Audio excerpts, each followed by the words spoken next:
Hi ಮಕ್ಕಳೇ, ಪದ್ಯ 11 ಪುಟ್ಟನ ಗಾಳಿಪಟ.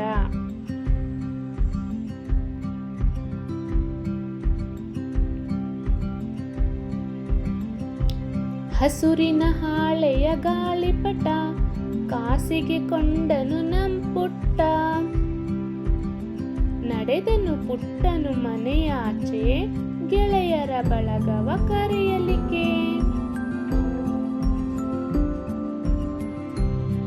ಬಂದಿಹ ಗೆಳೆಯರ ನೋಡುತ್ತಲಿ ಹಾಡಿದ ಪುಟ್ಟನು ಚಂಬದಲಿ. ಉದ್ದದ ಬಾಲಂಗೋಚಿ ಇದೆ, ಗಗನಕ್ಕೆ ತಲುಪುವ ದಾರವಿದೆ. ನನ್ನಲ್ಲಿಹುದು ನಿಮ್ಮಲ್ಲಿಲ್ಲ, ಖಂಡಿತ ನಿಮಗೆ ಕೊಡುವುದು ಇಲ್ಲ. ಪುಟ್ಟನು ಓಡಿದ ಕುಣಿದಾಡಿ, ಗೆಳೆಯರು ಬಂದರು ಓಡೋಡಿ.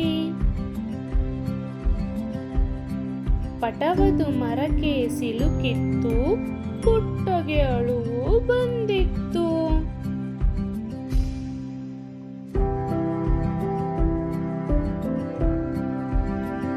ಪುಟ್ಟನ ಪಟವದು ಹಾಳಾಯ್ತು, ಜಂಬದ ಪುಟ್ಟಗೆ ಪೆಚ್ಚಾಯ್ತು.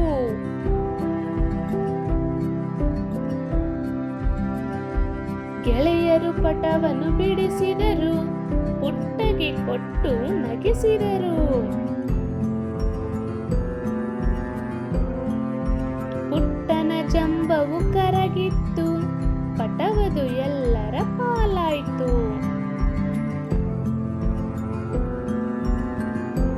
ಈ ಪದ್ಯವನ್ನು ಬರೆದವರು ಡಾಕ್ಟರ್ ವರದಾ ಶ್ರೀನಿವಾಸ.